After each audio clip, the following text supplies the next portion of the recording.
Bibliophiles of the internet, my name's Adriana, and today I'm here to finally share my favorite books of 2019. First, I should mention that I recently did a really cool interview / most anticipated queer books of 2020 post with INQLUDED, this organization dedicated to supporting and producing queer lit and queer creators, and if you would like to read that, the link will be down below for you to check it out. Anyways, I've been doing my best of the year videos in this way for about 4 or 5 years now, but in case you're new here, I will get through all of the explanatory stuff first. As always, this video is not broken up by demographic, genre, ranking, or any other kind of category. It contains every single one of my favorite books from this past year in chronological order from the beginning of 2019 to the end of 2019. Whether or not these books were published in 2019, if I read and loved them in 2019, then they made it onto this list. I am not going to give a synopsis, I'm not going to talk about the story or the author, but instead I'm going to sum up in a sentence or two what I have taken away from each and every one of these books. And as I said in last year's video, of course these are not the only amazing books I read this year, but they do stand out the most. So let's start reflecting on these incredible books. The Wicked King by Holly Black, because lasting power is not truly earned if it comes at the cost of siphoning away someone else's. Hunger by Roxane Gay, because the ability to differentiate between recognizing the parts of ourselves that can be bettered and the parts of ourselves that society demands us to hate is a painstaking, lifelong process.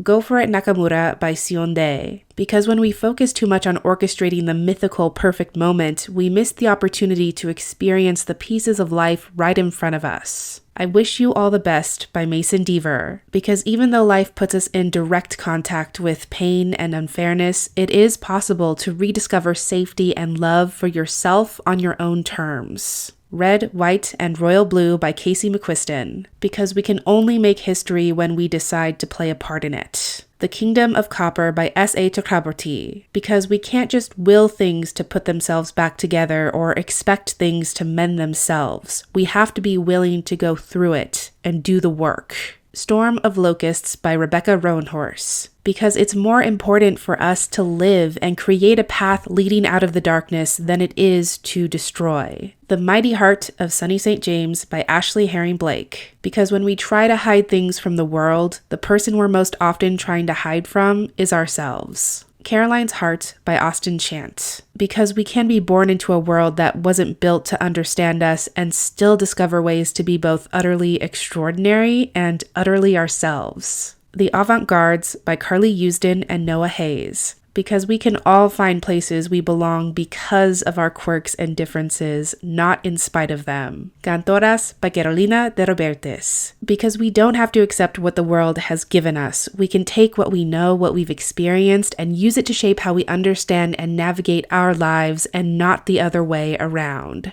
How to Be Remy Cameron by Julian Winters, because we don't have to be afraid to question the very foundation of our lives, because those questions can only lead us to discover new things about ourselves. Some Places More Than Others by Renée Watson, because there's a story for everything and every one of us, so we owe it to ourselves to know and understand the hidden places of our heart and the very fabric that makes up our lives. The Lady's Guide to Celestial Mechanics by Olivia Waite, because we owe it to each other to give other people the chances they deserve, and to take every opportunity to tell them they can and that they are in fact enough. With the Fire on High by Elizabeth Acevedo, because we do ourselves a disservice if we cower when things get tough, if we give up because things are no longer easy or simple. We have to persist if we're to carve out a space for ourselves. Gods of Jade and Shadow by Silvia Moreno-Garcia, because there is value in dreaming impossible things, imagining impossible futures for ourselves, simply because we are the only ones who can. Well Met by Jen DeLuca, because getting hurt or being left behind is not an indication of our self-worth. It's a chance for us to rediscover and reconnect with what makes us worth loving in the first place.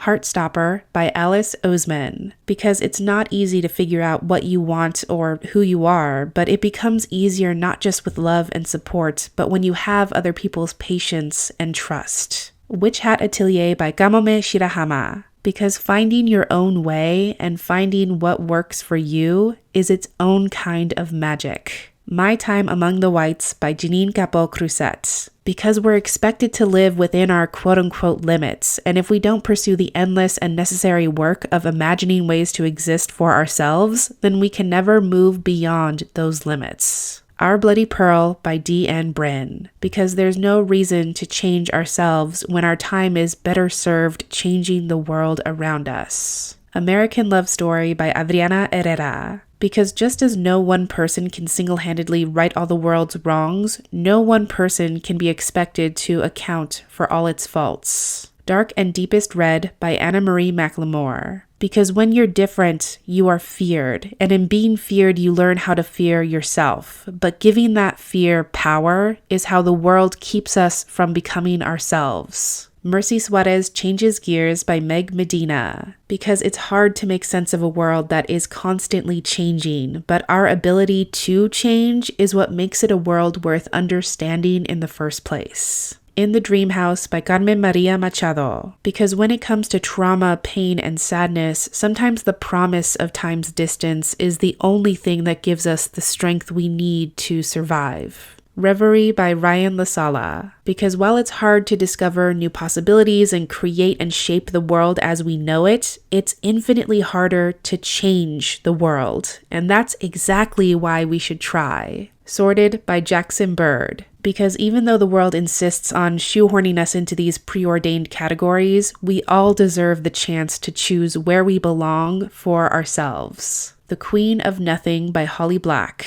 because living in a world that refuses to love you back is an exercise in resisting the impulse to also see yourself as less. Existence is a language we have to teach ourselves. The Gravity of Us by Phil Stamper, because now more than ever, it's important that we spotlight and celebrate hope and truth where they exist instead of giving into the idea that there is none left. Our Dreams at Dusk by Kamatani Yuki, because we are not rendered powerless when we get hurt or even when we hurt someone else. We have a capacity to learn and grow that cannot be taken away from us. And finally, This Is How You Lose the Time War by Amal El-Motar and Max Gladstone. Because if we affect others, we are affected in turn. We can outlast anything because we build pieces of ourselves into each other every time we connect, and by carrying those pieces in the refuge of our hearts. So there you have it. Those are all my favorite books of 2019. In the comments below, let me know if any of these books made it onto your list as well, or let me know what are some of your favorite books of 2019. But that's everything I have for this end of the year wrap up today. Thank you so much for watching this video. I really hope that you enjoyed it, and I'll catch you on the flip side of the page.